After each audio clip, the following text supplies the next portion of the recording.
യേശുവിൻ്റെ പീഡാനുഭവരംഗങ്ങൾ. An Catherine എംറിച്ചിൻ്റെ ദർശനങ്ങൾ. അധ്യായം 22.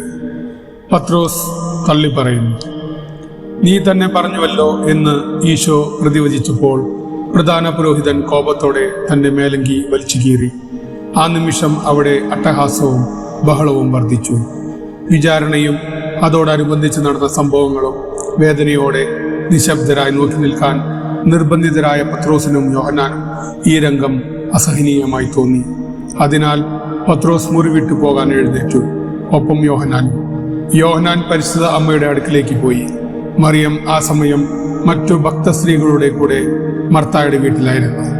ഈശോയോടുള്ള സ്നേഹം കാരണം അവിടുത്തെ വിട്ടുപോകാൻ പത്രോസിന് മനസ്സ് വന്നില്ല. അവന്റെ ഹൃദയം തകരുകയായിരുന്നു. ദുഃഖം ഒളിപ്പിക്കാൻ ശ്രമിച്ചെങ്കിലും അവൻ മനം നൊന്തു കരഞ്ഞു. തന്റെ പ്രിയപ്പെട്ട ഗുരുവിന്റെ സഹനങ്ങൾ കണ്ട് അത്യധികം വികാരഭരിതനായ അവന് താൻ ആരാണെന്ന് വെളിപ്പെടുവാനിടയുള്ളതിനാൽ ന്യായാസന മുറിയിൽ ഇനിയും തങ്ങുക സാധ്യമായിരുന്നില്ല. അതിനാൽ പൂമുഖത്ത് കത്തിക്കൊണ്ടിരുന്ന അഗ്നിയുടെ അടുത്തേക്ക് അവൻ പോയി. അതിനുശേഷം പടയാളികളും സാധാരണ ജനങ്ങളും ഇരുന്ന് ഈശോയുടെ സഹനങ്ങളെക്കുറിച്ച് വെറുപ്പ് ജനിപ്പിക്കത്തക്ക വിധത്തിൽ ഹൃദയശൂന്യമായി സംസാരിച്ചു. തങ്ങൾ ചെയ്ത ധീരകൃത്യങ്ങൾ വിവരിച്ചു. പത്രോസാകട്ടെ നിശബ്ദനായിരുന്നു. എന്നാൽ അവന്റെ നിശബ്ദതയും വിഷാദഭാവവും മറ്റുള്ളവർക്ക് സംശയത്തിന് കാരണമായി. സംസാരത്തിനിടയിൽ ഒരു പരിചാരിക പത്രോസിനെ നോക്കിക്കൊണ്ട് ഇങ്ങനെ ചോദിച്ചു, നീയും ആ ഗലീലക്കാരൻ യേശുവിന്റെ കൂടെയുള്ളവനല്ലേ? ഈ വാക്കുകൾ പത്രോസിനെ പരിഭ്രമിപ്പിക്കാനും പേടിപ്പിക്കാനും തുടങ്ങി.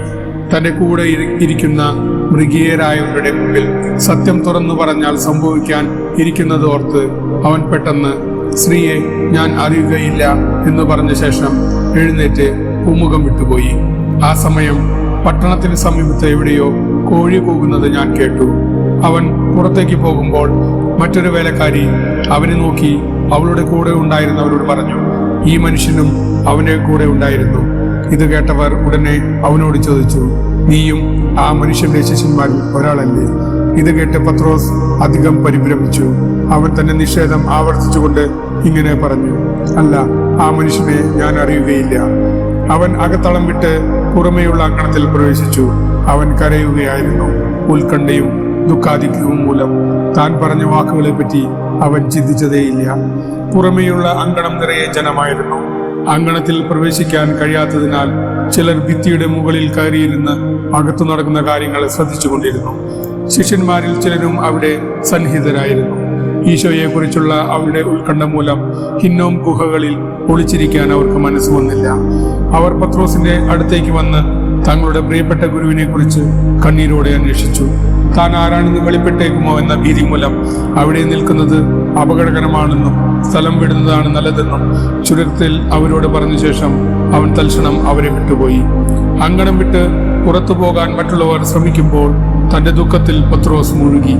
ഏകദേശം 16 പേർ അടങ്ങുന്ന ഈ ശിഷ്യഗണത്തിൽ താഴെ പറയുന്നവരെ ഞാൻ തിരിച്ചറിഞ്ഞു: ബർത്തലോമിയോ, നഥാനിയേൽ, സത്തൂർനീനൂസ്, യൂദാസ്, ബർസബയാസ്, സക്കേവൂസ്, പിൽക്കാലത്ത് ജെറുസലേമിലെ മെത്രാനായ സൈമൺ, അന്ധനായി ജനിക്കുകയും യേശുവിൽ നിന്ന് സൗഖ്യം പ്രാപിക്കുകയും ചെയ്ത മനാഹേം എന്നിവരാണവർ.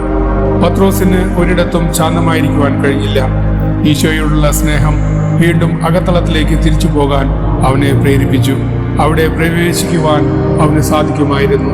കാരണം അരിമത്തിയക്കാരൻ ജോസഫും നിക്കോദെമോസും ആദ്യം അവനെ അകത്ത് കൊണ്ടുപോയിരുന്നതാണ്. എന്നാൽ വീണ്ടും പൂമുഖത്തു കൂടി അകത്തേക്ക് കടക്കുന്നതിന് പകരം അവൻ വലതുവശത്തേക്ക് തിരിഞ്ഞ് നീതിന്യായ കോടതിയുടെ പിന്നിലുള്ള മുറിയുടെ നേരെ ചെന്നു. തെല്ലൊരു ശങ്കയോടെ വാതിലിനരികിലേക്ക് നടന്നു. ഈശോയുടെ പക്ഷക്കാരനാണ് താനെന്ന് എല്ലാവരും സംശയിക്കുന്നുണ്ടെന്നറിഞ്ഞിട്ടും അവന് പുറത്തു നിൽക്കുവാൻ കഴിഞ്ഞില്ല. ഈശോയോടുള്ള സ്നേഹം അവന് മുന്നോട്ടു പോകാൻ പ്രേരിപ്പിച്ചു. അവൻ മുറിക്കുള്ളിൽ കയറി മുന്നോട്ട് നീങ്ങി. ഈശോയുടെ സഹനങ്ങൾ കണ്ട് സന്തോഷിക്കുന്ന ക്രൂരരായ ജനക്കൂട്ടത്തിന് മധ്യേ നിന്നു. അപ്പോൾ അവർ യേശുവിന്റെ തലയിൽ ഒരു വൈക്കോൽ കിരീടം വെച്ച് അവനെ അങ്ങോട്ടും ഇങ്ങോട്ടും വലിച്ചിഴയ്ക്കുകയായിരുന്നു. സങ്കടവും ഗൗരവവും സ്ഫുരിക്കുന്ന മുഖഭാവത്തോടെ യേശു പത്രോസിനെ ഒന്ന് നോക്കി. അത് അവന്റെ ഹൃദയത്തെ ആഴമായി സ്പർശിച്ചു. പക്ഷേ അവൻ അപ്പോഴും ഭയചകിതനായിരുന്നു. മാത്രമല്ല, അപ്പോൾ അടുത്തു നിന്നവരിൽ ചിലർ ആ മനുഷ്യൻ ആരാണ് എന്ന് വിളിച്ചു ചോദിക്കുന്നതും അവൻ കേട്ടു. പൂമുഖത്തുള്ളവർ തന്നെ ശ്രദ്ധിക്കുന്നു എന്ന് മനസ്സിലാക്കിയതിനാൽ അവൻ വീണ്ടും തീ കത്തിച്ചിടുന്ന ഇടത്തേക്ക് പോയി. അവിടെ അല്പനേരം നിന്നു. ഉത്കണ്ഠയും വിഷാദവും കലർന്ന അവന്റെ മുഖഭാവം കണ്ട അനേകം പേർ ഹീനമായ ഭാഷയിൽ ഈശോയെ പറ്റി സംസാരിക്കാൻ തുടങ്ങി. അവരിൽ ഒരാൾ പറഞ്ഞു, നീയും അവന്റെ ശിഷ്യരിൽ ഒരാളാണ്, നീയും ഒരു ഗലീലയനാണ്. നിന്റെ സംസാര രീതി തന്നെ അത് തെളിയിക്കുന്നു. പത്രോസ് എഴുന്നേറ്റ് മുറിയിൽ നിന്നും പുറത്തേക്ക് പോകാൻ ശ്രമിക്കുമ്പോൾ മാൽക്കൂസിന്റെ സഹോദരൻ മുന്നോട്ട് വന്നു പറഞ്ഞു, ആ തോട്ടത്തിൽ അവന്റെ കൂടെ നിന്നെയും ഞാൻ കണ്ടിരുന്നുവല്ലോ, നീയല്ലേ എന്റെ സഹോദരന്റെ ചെവി അറുത്തവൻ? ഭയപ്പെട്ട പത്രോസ് സുബോധം നഷ്ടപ്പെട്ടവനെ പോലെ ഞാൻ ആ മനുഷ്യനെ അറിയുകയില്ല എന്ന് പറഞ്ഞ് ശപിക്കാനും ആണയിടാനും തുടങ്ങി. അവൻ പൂമുഖത്ത് നിന്ന് അങ്കണത്തിലേക്ക് ഓടി. അപ്പോൾ കോഴി വീണ്ടും കൂവി. ഈശോയെ അവർ അങ്കണത്തിന്റെ മധ്യത്തിലൂടെ കൊണ്ടുവരികയായിരുന്നു. അവിടുന്ന് പത്രോസിന്റെ നേരെ മനസ്സലിവോടും ദുഃഖത്തോടും കൂടെ നോക്കി. ഈ നോട്ടം പത്രോസിന്റെ ഹൃദയത്തിലേക്ക് തുളച്ചു കയറി. തലേന്ന് വൈകിട്ട് കർത്താവ് അവനോട് പറഞ്ഞ വാക്കുകൾ ശക്തമായി അവനെ ഓർമ്മപ്പെടുത്തി. കോഴി 2 പ്രാവശ്യം പോകുന്നതിന് മുമ്പ് 3 പ്രാവശ്യം നീ എന്നെ നിഷേധിക്കും, മരിക്കേണ്ടി വന്നാലും ഞാൻ നിന്നെ തള്ളിപ്പറയുകയില്ല എന്ന് പറഞ്ഞ് നാഥന് നൽകിയ വാഗ്ദാനങ്ങളും എടുത്ത പ്രതിജ്ഞകളുമെല്ലാം അവൻ മറന്നു കഴിഞ്ഞിരുന്നു. അതോടൊപ്പം ഈശോ കൊടുത്തിരുന്ന മുന്നറിയിപ്പുകളും. എന്നാൽ ഈശോ തിരിഞ്ഞ് അവനെ നോക്കിയപ്പോൾ തന്റെ തെറ്റ് അവന് മനസ്സിലായി. ദുഃഖാധിക്യത്താൽ അവന്റെ ഹൃദയം തകർന്നു. നാഥനെ ഞാൻ തള്ളി പറഞ്ഞിരിക്കുന്നു. പ്രിയപ്പെട്ട ഗുരുവിനെ അവിടുന്ന് നിന്ദനങ്ങളും പീഡകളും സഹിച്ചുകൊണ്ടിരുന്നപ്പോൾ, ദുഷ്ടരായ ന്യായാധിപന്മാരുടെ കരങ്ങളിൽ ഏൽപ്പിക്കപ്പെട്ടപ്പോൾ, അവിടുന്ന് എല്ലാം ക്ഷമയോടെ നിശബ്ദനായി സഹിച്ചുകൊണ്ടിരുന്നപ്പോൾ, കുറ്റബോധത്താൽ പത്രോസിന്റെ ഹൃദയം തകർന്നു. അവൻ പുറത്തെ അങ്കണത്തിലേക്ക് മടങ്ങി മുഖം മറച്ചു പിടിച്ച് ഹൃദയം നൊന്തുകരഞ്ഞു. മറ്റുള്ളവർ അവനെ തിരിച്ചറിഞ്ഞേക്കുമോ എന്ന ഭയം വിട്ടുമാറി. ലോകത്തിന്റെ മുമ്പിൽ തന്റെ തെറ്റു മുഴുവൻ ഏറ്റുപറയുവാൻ അവൻ തയ്യാറായിരുന്നു. പത്രോസിനേക്കാൾ ധൈര്യം താൻ കാണിക്കുമായിരുന്നുവെന്ന് അവകാശപ്പെടാൻ ആർക്ക് കഴിയും? പെട്ടെന്ന് പ്രതികരിക്കുന്നവനും തീഷ്ണമതിയുമായിരുന്ന അവന് നേരിടേണ്ടി വന്ന ദുഃഖങ്ങളും ദുരിതങ്ങളും നാം കണക്കിലെടുക്കണം.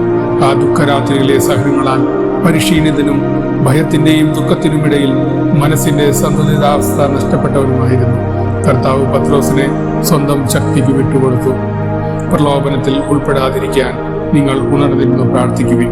നാഥന്റെ ഈ വാക്കുകൾ വിസ്മരിക്കുന്ന എല്ലാവരെയും പോലെ അവനും ദുർബലനായിരുന്നു.